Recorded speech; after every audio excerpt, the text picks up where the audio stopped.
All right. We are now live streaming via Facebook, Twitter, and YouTube. We are with former Congressman Joe Walsh. This is a really American politicast, we call it, with Brooklyn Dad right there staring you in the middle. I'm Chip Franklin. Good to have you guys along. It's been an eventful day. We were broadcasting live, Joe, yesterday. And for those that don't know, let me just set you up here. Former Congressman was and is a conservative. A Republican, but not an ever-Trumper, because in 2016 you supported the president then, and now oppose him vehemently, and have been attacked from about every quarter now from both the left and the right. It's a difficult place to find yourself. But the news, of course, today with Omicron and President Biden's ratings that continue. I think they bottomed out. I think they're beginning to come back up. But let me just ask you a question, and I know Brooklyn has a bunch of them too. Let's start out with this real simple one. What changed? What didn't you see in 2016 about Trump that you came to realize as you got closer and closer to 2020? I screwed up. I didn't pay attention to him, period, which might be a really crazy thing to say because in 2016, I'm on the radio all over the country. I'm on Fox News all the time. Here's a presidential election. But I got to be honest, I didn't pay enough attention to Donald Trump. So I never fully realized until after he got elected what an utterly horrible, evil guy he was. Chip, as soon as he got elected, I began to pay attention to him and I began to go south on him almost from day one. But that's my fault. Brooklyn? Joe, I remember not being very fond of you in the past. Yeah, it's our ideological differences. That happens. Yeah. And in fact, I do recall when you posted a tweet, I want to say it was about 2019. And it was an all out mea culpa. You were like, listen, I screwed the pooch on this. I should have done my due diligence and I helped bring this guy into office. Please accept my humble apology. I'll never forget that because for up until that point, again, was not a fan of you. And you still are. Do you still consider yourself a Republican? No. So I challenged Trump. Most people probably have forgotten this. But I challenged Trump in the 2020 primary. As soon as that ended after the Iowa caucuses, I went on CNN that week and I said, I'm leaving the Republican Party almost 2 years ago because Brooklyn Dad, it has become an anti-democratic cult. So I left the party. So what are you, independent? Are you Democrat? What's the deal? Because that's a very big ideological journey. I'm homeless, my friend. I respect the hell out of the Democrats, and I'll keep working with the Democrats to defeat the Republicans because we're fighting for our democracy. But I'm not a Democrat, and I don't have a political home right now. And so it's kind of a really weird feeling, and I may not have a political home. It's interesting. Excuse me. We're talking to Congressman Joe Walsh, former Trump supporter, independent now. And I was talking to Brooklyn before the show how I started out in doing talk radio in '94, and I didn't know I was a comedian, and they gave me a radio show, and I was seduced especially by the fiscal right, who treated me like a god when I questioned the Democrats and spending, and I was in D.C. at the time. I had this opportunity to watch the world unfold from a talk show seat. So in '94, when I started, there was no internet and no cable TV. Yeah. So I had to trust people. I brought in people that Joe Catamar, what's his name? I forget.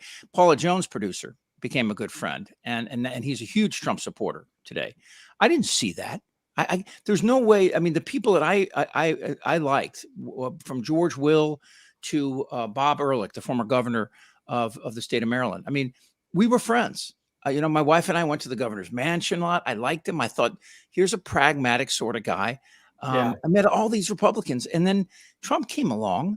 And I thought to myself, well, wait a second.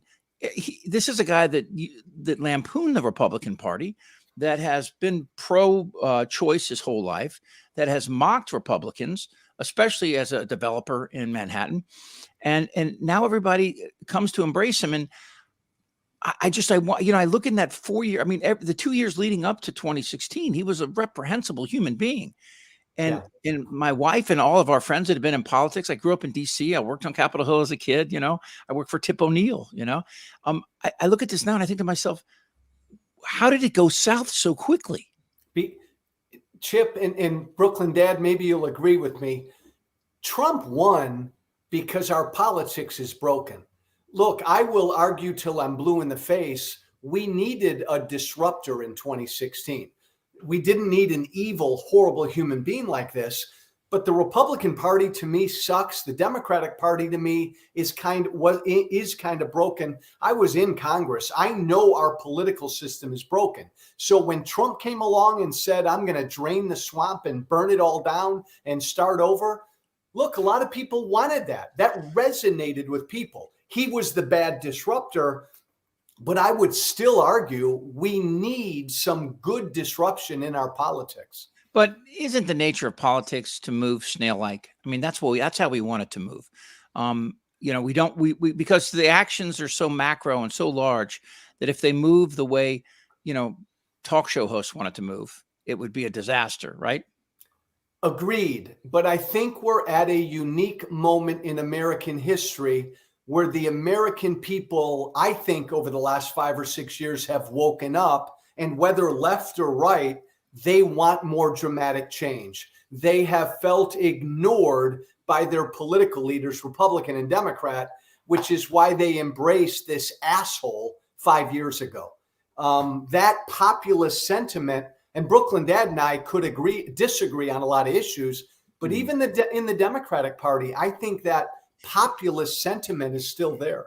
I gotta say there are numerous discussions people have had about if a Democrat had done XYZ, he would have been lambasted, and that's true. We've already seen in recent history and way back, like going back to Anthony Weiner. That dude was skewered quickly, and as he should have been.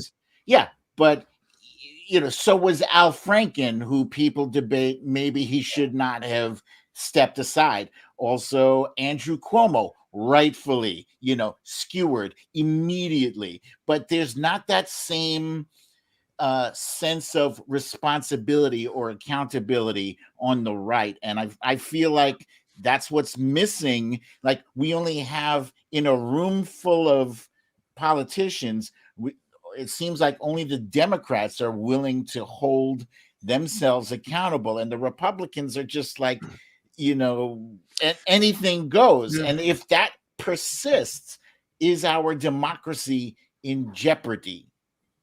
It's going, Brooklyn Dad, it's going to persist. And look, I know this is something everybody's saying now. I've been saying it for a while, and it was my home. The Republican Party is a cult. And I engage with these Republican voters every day. Brooklyn Dad, they either don't acknowledge Trump's flaws or faults, or they don't believe he's got flaws or faults. And he is their cult leader. And look, if Trump went away tomorrow, what he has brought to the party, I think, grows beyond him. And that's why I say, and I think you guys believe, we have two major political parties. One of our two major political parties is fully anti-democracy right now. Mm-hmm. Okay. We're talking to former Congressman Joe Walsh. You got to write a book, dude. Right? I'm going to. Okay. There's a lot of people. Chip, only because, and I'm going to write it, I don't know of anybody else who did what I did. I'm like a reformed gangbanger. I came from Trump world, and I got out of that gang, and then I declared war on that gang. I went in the opposite direction of what every Republican did these last 5 years. Let me say something, and tell me I'm wrong. Trump's a racist, thereby you're a racist. Well, I've grown on this issue. I think all white Americans have some racism in them. Yes. And I didn't always think that. Fair. That's fair. I mean, and I know that Brooklyn and I both have talked about this at length about, what the President Obama, the hope that he offered, I think a lot of Americans to the left of center, like myself and him, that maybe we had kind of broken through this. And here's the thing I don't understand about the Republican Party is going into America's cities with the generational problems that we've had in there. They go back to Jim Crow, pre-Jim Crow, and fixing that is good business. You create opportunity for people, number one, to embrace your party if you come in and you do real things. I mean, giving tax breaks to corporations and dropping them from 35 to 21% like Trump did with no sunset clause doesn't help these people. These corporations aren't going to hire people just because they got a tax break. They only hire people if there's a demand for their product. And the only way to create a demand for their product is put the money in the people that are buying their shit, and that's the thing that frustrates me. I would love to talk to you forever about issue by issue by issue. Yeah. I don't like in these platitudes of liberal, progressive, conservative. I get lost in that because I don't know what it means anymore, And that's the question I want to ask you. Two real questions. And Brooklyn, I know you're going to have some thoughts on this.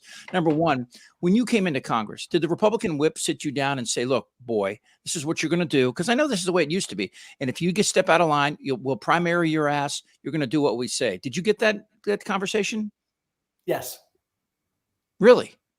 Yes. Now remember, but yes, a variation of that constantly for a few months. And then the Republican Party knew I was going to do what I wanted to do. So they basically ignored me. But remember, Chip, and you guys may who did not the like, whip, but Joe, who Go did the ahead. whip answer to? Was the whip answering to the White House, or was the whip answering to the House Majority Leader, or was the whip answering to where did they get their marching orders? From above him and ultimately from the lobbying interest on the Republican side. And let's be real, both sides have their lobbying interest, but it was a money thing. Do right, vote like we want you to vote, and money will come to you. That still goes on. But for everybody, again, Chip, remember, I went there. I was a proud Tea Party person. I went there and I was pissed off at the Republican Party, probably even more than I was the Democratic Party. So I really didn't make many friends in the Republican Party. We're getting comments over here. I'm sorry, Brooklyn, let me jump in and I'll throw it right to you. Well, you're listening to the Really American Politicast. We have Congressman Joe Walsh, who is no longer in Congress and who is now tracing back over, his decision to support Trump and where he is now. You got Brooklyn Dad, of course, who is of Twitter fame, and me. You can we're reading your comments over here and we appreciate that. Go ahead, Brooklyn. Joe, you mentioned the Tea Party. And as I look at today's Republican Party, I see Marjorie Taylor Greene, I see Lauren Boebert, I see Matt Gaetz, and they are similar to the Tea Party, just like they're the Tea Party on steroids. I feel like they are above and beyond. Just the other day, Marjorie Taylor Greene is talking about a national divorce, which is, kind of like a dog whistle for civil war, except it's not a dog whistle, it's a bullhorn. I feel like it's time to take the car keys away from the drunken drivers. And in order for us to take those car keys away, there has to be a national shift. Like, typically every midterm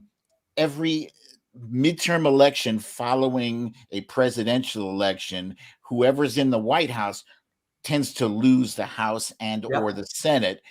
And in order to stave that off, I think we're going to need people on the right to join and vote out the far right extreme elements in their party. A, is that possible? And B, how do we do it? Brooklyn, before he answers, but what had defined far right, Brooklyn? What do you mean by that? Is that When I say religious, far, ideological right, or is it super conservative George Will right? What is it? no, it's QAnon, QAnon. uh, Okay. far right, the Okay. people who believe that the vaccines contain like tracker chips in them, and that water is turning frogs gay, that sort of thing. The Alex Jones, conspiracy theorists, You know what's that turning stuff. the Bravo network is turning frogs gay. That's what's doing it. So, but Hey, go ahead. Brooklyn Dad, look, Republicans are going to win the House and probably win the Senate unless all the rest of us do what we did last year. 81 million people voted for Biden, 81 million conservatives, moderates, progressives, liberals, Democrats. We all came together. Guys like you and me, Brooklyn Dad, we put our policy differences aside. We said, fuck it. We're going to fight to defend democracy. If that doesn't happen in 22, Democrats lose. The other point I'd make is this. I think the Republican Party is a dying national political party. They may win the House next year, but this is like the last gasp of the party. It's an old white party, and old white men and old white women. Brooklyn Dad, this is the party I come from. These are them, and they're not replacing themselves. But it's going to still get really ugly these next few cycles. What is the issue that most separates the Democrats from the Republicans? I'd say now a basic belief in democracy, period. Really? But we're not really a democracy. We're a democratic republic. We're not a democracy, right?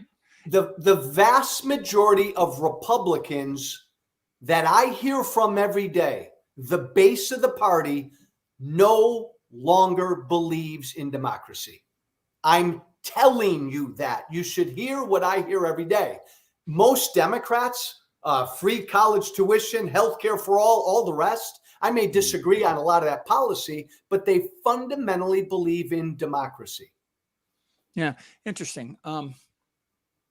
Brooklyn, I mean, what's your take on that when you hear that? Because that's the idea the Republican Party doesn't believe in democracy. I have a hard time wrapping my head around that. It used to be Republicans identified as believing in small government. That was it. And then there were the cultural issues that they're anti-abortion and they're pro-gun, et cetera, et cetera. That was the prototypical Republican, but never did I doubt that a Republican loved America as much as I did, loved democracy as much as I did, until now. You even have moderate elements in both the House and the Senate that are shockingly silent as they let the inmates take over the asylum. It's crazy. My biggest disappointment in my former political party is their embrace of a king. If I had $1 for every time a Republican has told me the last 4 years, I don't give a damn if Trump's a dictator, he's giving me the shit we want. That is antithetical to a Joe, here's a kicker. constitutional democracy. Even that's a lie, though, in that the GDP never breached 3% under Trump. Obama, in his 8 years, had 4 years of it. The jobs, Obama created 1.5 million more jobs his last 3 years than Trump did his first 3, right? I mean, those are numbers, CBO numbers. So they're not thinking about that. Trump gave me conservative judges, pro-life judges. Trump goes after CNN every day. I could go down the list. It's all the culture war stuff that he's fighting. Finally, there's a king fighting. He's building a wall from sea to shining sea. That's what they care about. But, hidden in that, in Brooklyn, I think you and I have talked about this before. Next summer, I think whatever the Supreme Court decides on this Mississippi case could backfire for the Republican Party. I don't think most Americans want to make abortion illegal and want to arrest women that need abortions and doctors. And plus, the technology with these pills may circumvent all that anyway. But the idea that a Republican, a conservative, would want to be in your wife's doctor's office? I mean, that to me is this is a classic neoconservative position. Well, Pro-choice. and again, guys, full disclosure, you're right, Chip. This is a difficult one for somebody like me who believes in limited government. I'm pro-life. So why the hell would I want the government to tell a woman what to do with her body? And the reason is because I believe that's a life inside of that body. So how can I protect that life? But Chip, I agree. At the end of the day, a pro-life person like me has a real problem, because if that's the taking of a life, okay, then what do I want to happen to Have you that ever woman or have that you ever guy? handed out condoms in low-income neighborhoods? Because that's a great way to stop abortions. I mean, that's Agreed. And yes, I have. Agreed. okay. But Good. then once there is a life, but you're right, that's one issue where you can nail folks like me for being inconsistent, and it's something I wrestle with. But I guess, again, when I was a kid, nobody talked about this, right? I mean, nobody talked about abortion. It was like, after Roe v. Wade, I mean, it was like it would break up dinner parties. It would, and it still does. I mean, I grew up Catholic. You grew up Catholic too, right? Yeah. And in the Catholic Church, when we grew up, we're close to the same age, I think. It was very little ideology. It was all about do this, don't do that. Right. I don't think I ever read the Bible. Did you read the Bible a lot as a kid in schools? I don't think we did. We just learned basic Not a New lot. Testament stuff. Be Yeah. nice to people. Don't be a dick. I mean, I had a priest that actually said that to me. He goes, "You're being a dick. Don't be like that. Jesus wouldn't be a dick." I mean, that's how you. I mean, to me, no. But people laugh. I'm agnostic today, but I definitely buy the spiritual part. I get what everybody's into. I don't recognize that in the Republican Party. The Democratic Party, the AOC part of that too. That so Ilhan Omar doesn't scare me. I mean, I don't care that she's Islamic and that she wants to defend. I mean, Israel is another country. I can be against Israeli policy and not be anti-Semitic, and I think that's an important thing that that. Yeah, Chip, here's kind of what happened. And Brooklyn Dad brought up the Tea Party a while ago, and I wanted to respond because I come from the Tea Party. Look, there were two Started out here in California, where I am. It started. Yeah. I remember that. It was an interesting party. They had no cultural or social mandate. They were just like, let's get the government under control. Well, right. Let's get the one strand of the Tea Party was government and the size of government and the debt. Right. That's the strand that I related to and that got me elected. But to Brooklyn Dad's point, there was an uglier side of it. And it was this more nationalist side, keep them out, keep brown and black people out, some of the uglier aspects of it. That and came that's later, though, what right? Trump tapped into in 2016. Do you remember that, Brooklyn, at the beginning? Because I remember the Tea Party being more about fiscal, and then later they were co-opted. Chip, it was. As a black fiscal, but as then a black man, we didn't deliver. We didn't deliver on the fiscal. All right. What?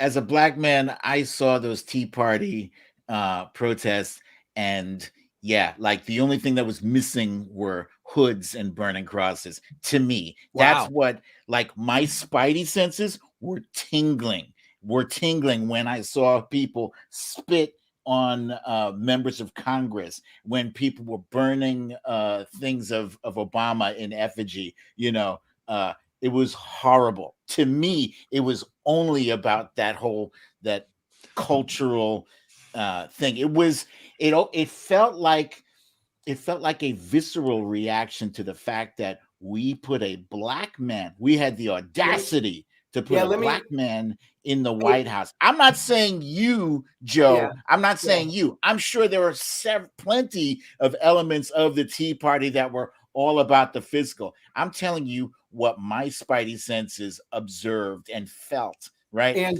it persists. And Brooklyn, I respect that opinion, but let me respectfully disagree. Coming from the Tea Party, I think most of it at the beginning was fiscal. And I'd remind everybody listening to us right now, the Tea Party was born before Obama got elected. It was born when George W. Bush was president, and everybody was pissed off about all the government bailouts. But Brooklyn, to your point, man, there's no doubt when we didn't deliver on the fiscal those first couple of years, some of the uglier stuff came to the fore. Yeah, it persists now in a disgusting way. Fox News is pushing, it's specifically Tucker Carlson is pushing that replacement theory nonsense, where he's getting everybody all riled up that Democrats want open borders and they want to bring in black and brown people to replace you. That Look, they want illegitimate immigrant votes to replace your legitimate vote. That's the narrative. And Joe, let me ask you this as a conservative. Yes. If undocumented immigrants, if you were to pull everyone out of the United States, our GDP would drop 3 to 5%. They are an incredibly important part of the California's economic plan, of which the American economy benefits greatly. We're the 5th largest economy in the world here in California. And so when I talk to people about this, and they go down the wall and all that, I'm like, yeah, we need a secure border, but a wall is not a secure border. It is a figure. It's a metaphor, right? We need to help these countries in the Central America that we invaded in the 80s and put in dictatorial a presence so our corporations could go down there and have labor for 10 cents on the dollar. It's what we've done before, and we will continue to do until it's exposed. Those people are running from gangs now that have been created by the dystopia that we aided and abetted. So when these people want to come into the United States, first of all, their crime rate is half of what native-born people are and white people. And the big immigration problem in this country, nobody talks about it, are white Europeans with visas that have expired. I mean, it's at the heart of it is this is a really racial situation. Well, Chip, the solution's easy, except the Republican Party right now is a nationalist party. The solution is easy. Nobody should be able to come and stay in this country illegally, but make it easier for people to come here legally and expand the number of people who we let in legally. You don't sound like a Republican right now, Joe. Huh? You don't sound like a Republican right now. No, well, but Chip, you're right. But that's always been, to me, that has always been my Republican Party. Expand legal immigration. Just don't let anybody stay here illegally. Well, before we militarized the border, people would come and go. They'd come and they wanted to go back. We shut the border down. They couldn't go home. They came and they stayed. I mean, it's fucking ridiculous. It's so goddamn ironic and sad. But that's just, when we talk about, James Carville famously said it's the economy stupid. What do the Democrats have to do to win in 2022? What do they have to do with this economy? I mean, already it's doing great. We have, spending, considering we're in the middle of a worldwide pandemic. I think Biden is doing a pretty goddamn good job. Messaging has to be number one, because we've got wins. I did a show just the other day where I listed the top 10 wins of the Biden administration, and we have to proudly and loudly, express our support for all the positive things accomplished that part of the that Biden bullshit, though. That's I don't care what color pants the carpenter's wearing. I want to know if he hammers a nail in right and builds the building strong. We're in this world now with social media that you have to, Biden is a guy that's been doing this for 47 years, and he knows how to build houses. He is metaphorically, the most qualified person in this position. But Chip, to Brooklyn Dad's point, and I supported Biden. A lot of this is communication. Of course. I like the guy, but he's 80 years old and he's not using that bully pulpit to communicate. And the Democrats are getting pounded over the head because they're not communicating. And I'm telling you what, the numbers are the numbers. The Democrats are losing working class voters. And there's no reason they should be losing working class voters, white, black, and brown, to the Republican Party. They got a problem. It seems to me the American public doesn't really have a party anymore. That they, I mean, you have fringe elements on both left and the right, but everybody else is just trying to figure out, it's kind of like a potluck dinner. You get to go around and pick and put together the things that appeal to you. However, when you're appropriating trillions of dollars, it's not that easy to do. It's the loudest voices that get the money. But let's go back to my For the first time in American history last year, according to Pew, more than 50% of Americans identified as independent. It's never happened before. Yeah. But you know what's crazy though, Joe, is if you look at this, is that Americans have never had it so good. Even Black Americans, with you see with Antifa and BLM, and understandably, great concern being shot by police officers, young African American men. Nonetheless, Black unemployment in the last, starting with Obama, has gone down. There are opportunities now for young people of all colors to get education, vocational education, and improve the quality of their lives. That's one of the reasons that the Build Back Better plan had some great things in it that we ignored, and they were at the heart of them. They would help the very part of America that needs help and help them climb out of poverty into an area that they could. Again, this is the irony of the Republican Party. They could buy shit that these corporations are selling. It makes no sense to me to continue to attack spending, especially spending, infrastructure spending that will give us benefits. But even Chip, even that one, and I agreed with Biden's infrastructure bill. They politically handled that terribly. That should have been a huge fucking win. They got an infrastructure bill passed. But look, the Democrats are doing the same thing that Republicans did when I was in Congress. We were the Tea Party, and we were pounding the heads of the Republican Party, having these fights every day. That's what's going on in the Democratic Party right now. What's going to happen to Trump here? Trump is talking about running again. There's a lot of Republicans that don't want this guy near the White House again because they have opportunities that they want. I'm talking about, the Ted Cruzes and the Hawleys and the DeSantis or Nikki Haley. They don't want this guy anywhere near there because they know it's going to fuck their party in the future. Who gives a fuck what they think? Forget about them. If Trump runs again, he will go unchallenged, and he's going to run again. No Republican will challenge him. He is still clearly the leader of the party. I think it's obscene that the person who inflicted so much damage on our democracy is even in the discussion of being allowed to run for any office. It's just, it's obscene. This dude is suing to block the release of documents and information that could exonerate him, from complicity or, a responsibility for January 6th. He's suing to block it. That's pointing to guilt. At the end of the day, American voters have to get off their ass and vote this guy out. So we can complain about Georgia, Texas, Ohio, Pennsylvania, draconian measures to make it hard to vote. If it's too hard for you to fucking vote, then fuck you, because this is your country hanging in the balance. No, Chip. Actually, I got to back you up on that one. Okay. Voting rights is critical because across the country, let me remind you. But they still can vote. They can still vote. Nobody is going to be pulled. Again, if you're talking about pulling people off the rolls like Kemp did in Georgia, that's one thing. But if you're talking about, moving polling districts, fit 10 miles away, and you don't know the reason they're doing it is to stop your vote. I mean, this is a test. I mean, so everybody is necessary. Tape your Wheel of Fortune episode and watch it later and go get in fucking line. The problem is everybody isn't necessarily as plugged in to the political process as we are. Most people are trying to pay their bills, go to work.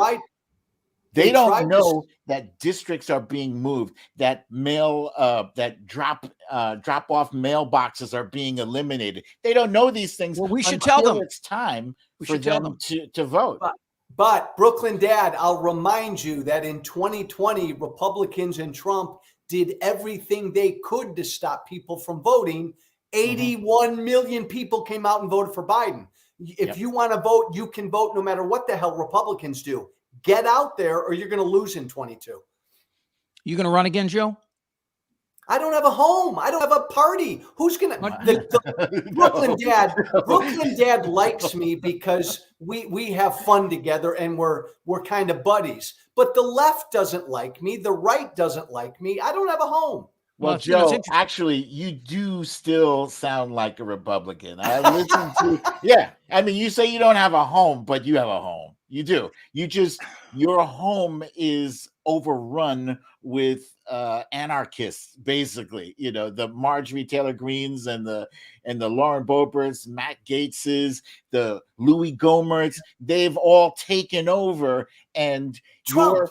your home of Trump took over the sensible party. people is gone, is obliterated. There's nobody left that's sensible or reasonable. So Brooklyn Dad, I'll rephrase it.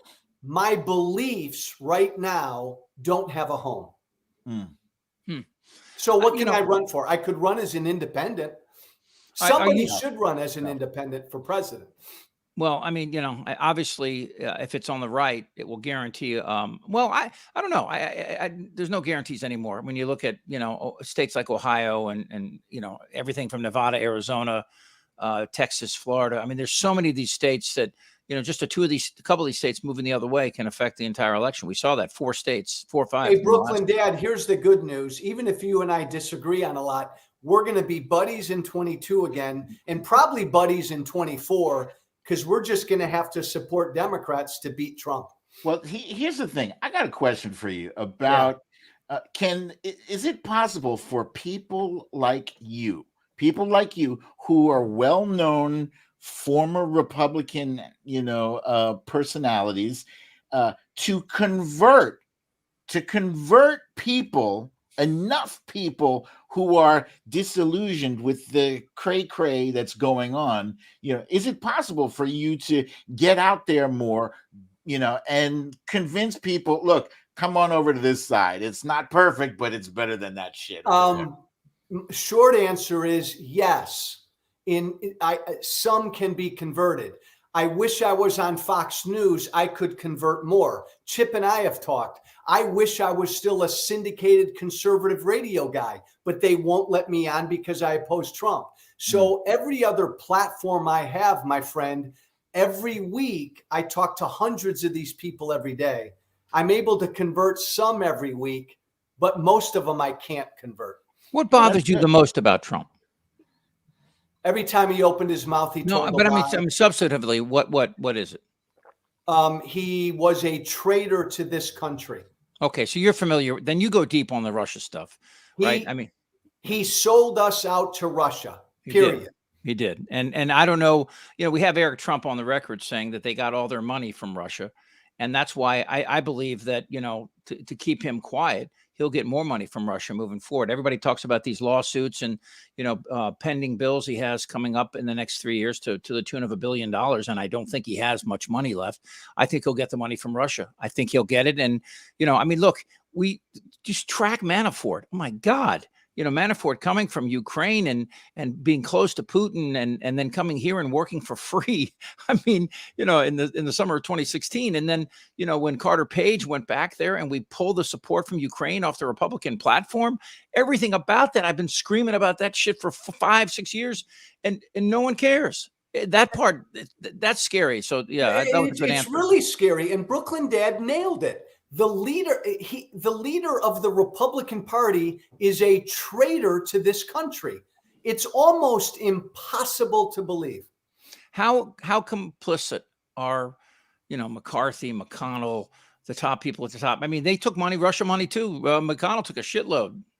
Well, yes, soft they're money, complicit on that level, Chip. They are, but they're also complicit because the vast majority of them privately agree with almost everything I say about Trump publicly. And they've been fucking cowards and they haven't said anything. So you get death threats? Huh? You get death threats? All the time. But Chip, there's nothing unique about me. If you're a conservative and you oppose Trump, you're going to get fired on. Yeah. I don't know how this happened. I don't know how we got to this point, Joe. Our politics was broken and we elected a really bad man.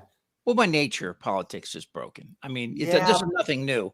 I mean, if you go back, Jefferson called Adams a hermaphrodite, I mean, we've always said that crazy shit, Didn't know that. Yeah. Did not know that. Well, hey, that's crazy. Chip, it's well beyond that. And Brooklyn Dad may disagree with me, but when I was in Congress 8-9 years ago, I was talking about the fact that is America irrevocably divided?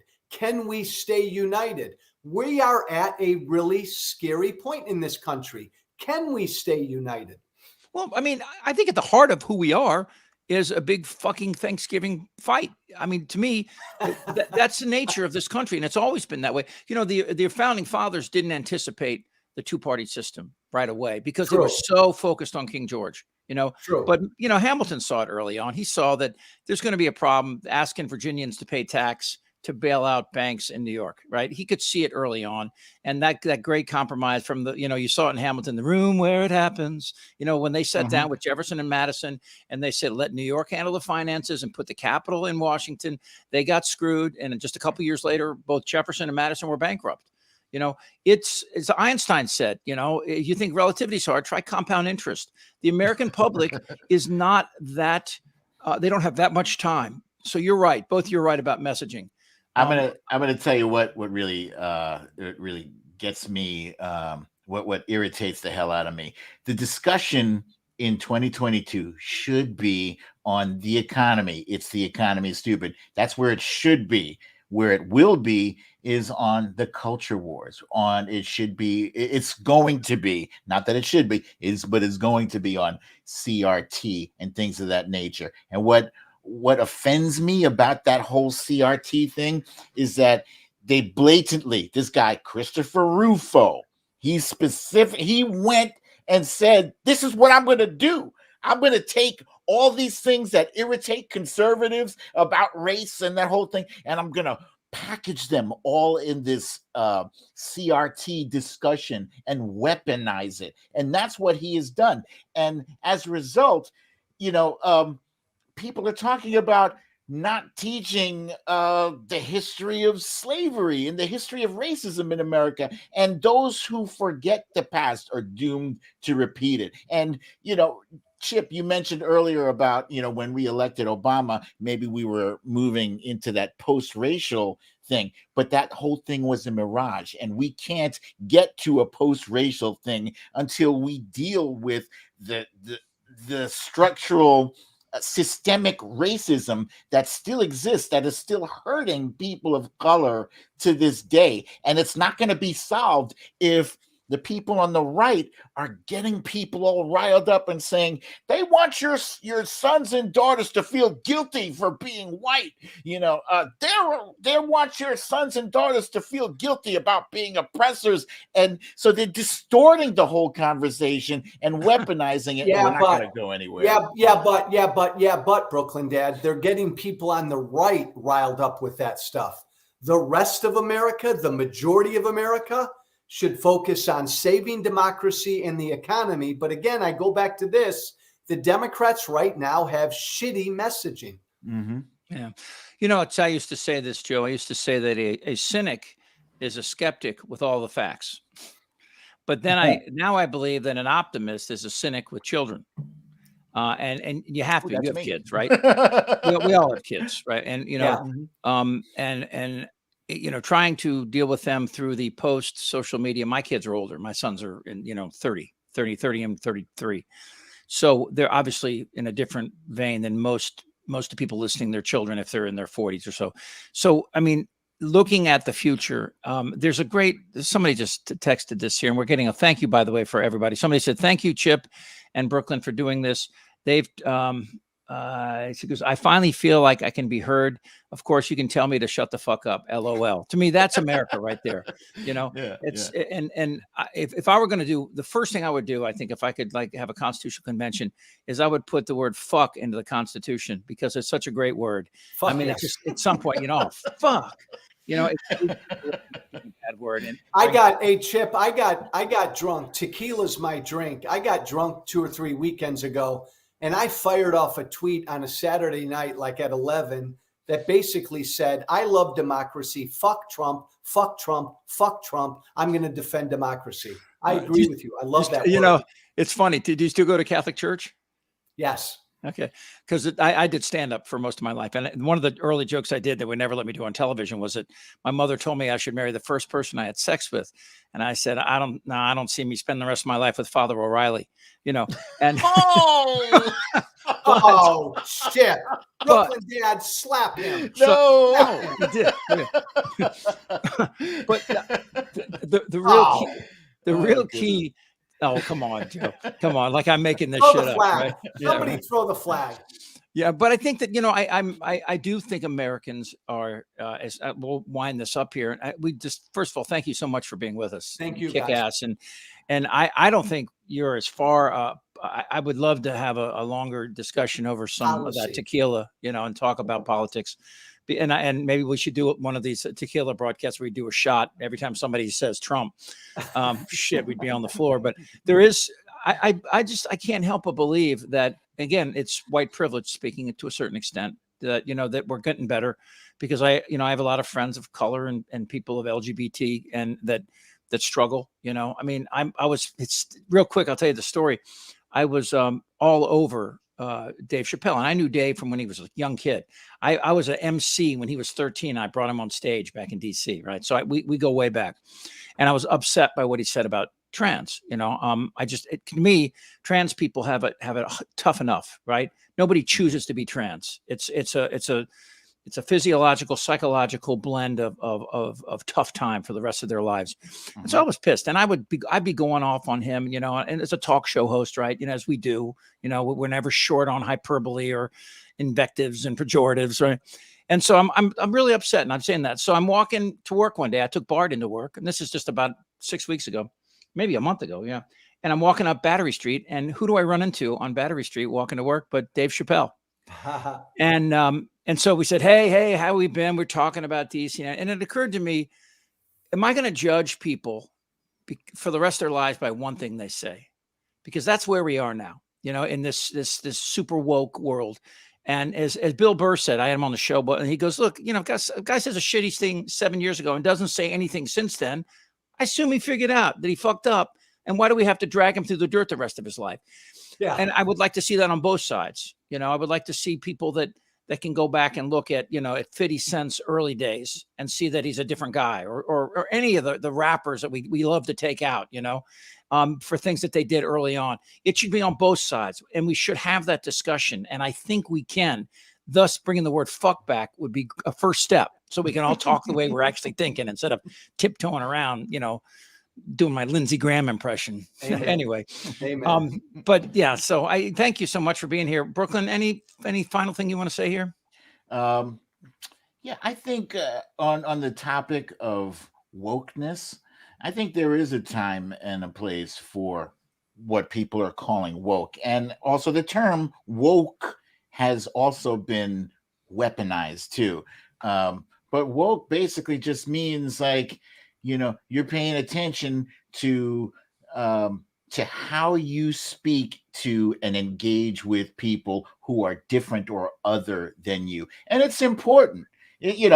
I see where it goes off the rails sometimes and people get carried away with it, but it is important. It's part of an overcorrection, because for quite a long time, people who were marginalized, people who are vulnerable in our community were disregarded, were put down. And now that overcorrection is hopefully helping to bring us to a happy medium where, we can respect people, but we don't have to, go overboard with, the different, whatever it is, but there's a place for wokeism in this community.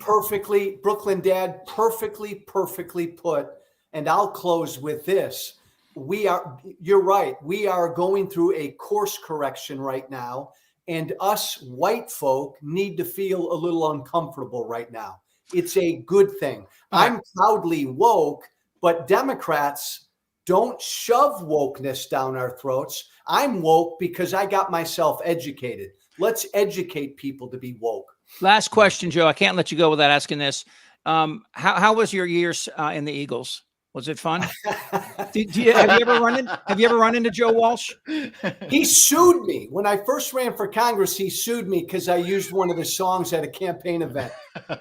We've never seen eye to eye. I'm a huge fan. Yeah, yeah. I've run into David Crosby in San Francisco before, Yeah. and he follows me on Twitter, and he retweets some stuff. And I saw him, and I went up to him, and I introduced myself, and I was talking, and he looked at me like I was from the fucking moon. Yeah. He was like, "Get away from me!" So those guys from the '60s and '70s, they They probably lived burned. hard lives. Yeah. Well, Rocky Mountain High, thank you so much for being here. Let's do it again, okay? Hey, And thank talking you, to you, man. Joe. Thank you, guys. thank you so much. Brooklyn, hang with us. We'll talk to you soon, Joe. Be well, Thanks, my friend. guys. Bye-bye. Again, that was great. I Yeah, want to thank everybody that came to join us. This was a Politicast from Really America, and it was on Twitter, YouTube, and Facebook. And we're going to continue. Brooklyn and I are going to do these each week. I don't think we made it to Facebook, actually. Oh, we didn't? No, I got a message from Justin. He said, no, we're not live on Facebook. We didn't get on Facebook. We'll Interesting. fix that. Well, we'll have to figure that out. My apologies. That's on me. But our next cast, which will be next week, I'm 99% sure we're going to have Malcolm Nance on with us. And if you don't know, Malcolm's kick ass. You see him on Bill Maher's show all the time, and he's a friend. Well, I hope he's a better friend than like David Crosby was when I ran into him. No, Malcolm's a good friend. And I've had him on the show, I don't know, 20 times over the years. And he's got a new book coming out. So it's called they're what I think the book is called. If I might be paraphrasing this, they're going to kill us all. Talking about the right-wing militia. So yeah, and so I think that's going to be right now. Let's tentatively set it up for a week from today. We did it at 12:30. That might change, but I'll talk to Malcolm and I try to get him on that time. So Cool. the other thing I've learned from this today, Brooklyn, is I got to lose like 10 pounds. It's all in my fucking face. Is that all? Just 10 pounds? Easy. So easy. No, because I got to lose 30 pounds. Yeah. Seriously. When I went out yesterday, my wife and I were celebrating our anniversary. There's a pair of pants that I literally just bought 3 months ago. No, was it 4 months ago? 4 months ago, no longer fits me. That was when I quit smoking. It fit, and now it doesn't fit. So I'm going on this diet called the Whole 30. I've done it before. 30 pounds, taking it off. Yeah, well, I mean, diets are hard. That's the difficult part. Is but to me, it's just alcohol, the whole thing. Anyway, all right. So again, that's Brooklyn Dad. Follow him on Twitter at Brooklyn Dad Defiant. Follow me at Chip Franklin. And if you're not following Really America, boy, you got to get doing that soon too. And we'll have a video up later today. And any last words? It's great to be here. I look forward to doing many of these things. Hello out there in podcast land. Yeah, and hopefully we'll get Facebook to work too as well. All right, everybody be safe. We'll talk to you again soon. Thanks. All righty.